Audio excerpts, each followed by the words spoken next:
a informática no Brasil nos anos 80. Bom, eu comecei antes disso, certo? Porque em 1973 eu passei no vestibular e comecei a fazer engenharia na Universidade de São Paulo, na Escola de Engenharia lá em São Carlos, onde eu nasci, e tinha um IBM 1130 e um Burroughs B500, os dois equipamentos que existiam lá, cartão perfurado, aquela coisa toda, Algol, Fortran, aquela coisa toda, e eu me formei um engenheiro com ênfase em informática, era o que se chamava naquela época. Isso que eu estou falando aqui, hoje em dia todo mundo fala tecnologia da informação, TI, IT Media, né? Obviamente vem Information Technology Media, mas era informática que chamava.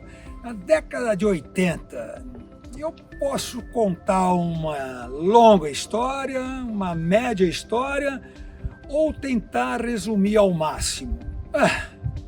Resumindo ao máximo, a década de 80 não dá para resumir ao máximo. Vocês não têm ideia do que aconteceu na década de 80 nesse país. Existia a reserva da informática. Existiam coisas que vocês devem ter lido a respeito, a maioria de quem estiver vendo isso nos nossos portais ou mesmo nas redes sociais em gerais, que não tenham a minha idade. Vocês devem ter ouvido falar em reserva de informática, reserva de mercado, SEI, Secretaria Especial de Informática, devem ter ouvido falar em vários nomes de empresas como Itautec, Microtec, Scopus, Prológica e os nomes daquelas marcas todas. Tudo isso aconteceu na década de 80, no meio de uma ditadura militar, no meio de um cenário político conturbado, no meio de uma transformação mundial em termos de tecnologia absurda. Só para vocês terem uma ideia, em 81 a IBM faz o seu Personal Computer e convida a Microsoft para fazer o sistema operacional, o MS-DOS, Microsoft Disk Operating System, que chega no Brasil só em 83. 2 anos depois ele chegou aqui.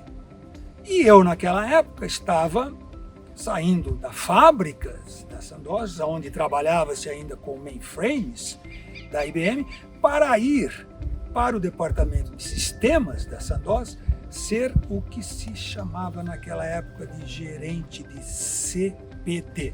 CPD, obviamente, Centro de Processamento de Dados. Centro de Processamento de Dados.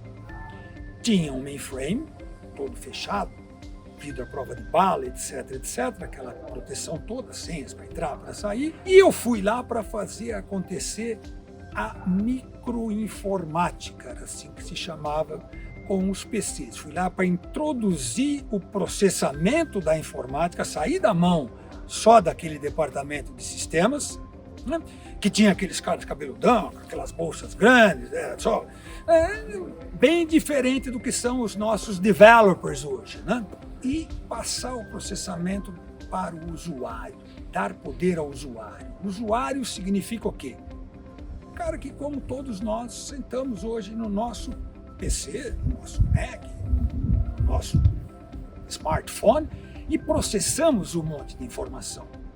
Então, as entradas dos dados todas, que era feita via planilhas em papel, tinha aqui um departamento inteiro para digitalizar, etc, isso tudo era feito dentro de um departamento de sistemas de dados. Para que isso saísse desse departamento, desse CPD centralizado lá dentro, com o advento do PC, lá nos Estados Unidos, IBM PC, no Brasil, empresas como a Scopus, a Microtec, que eu acabei de mencionar, Prológica e vários outros, criaram seus versões brasileiras do PC. Tinha que ser compatível com o IBM PC para poder rodar todos aqueles softwares que rodavam lá.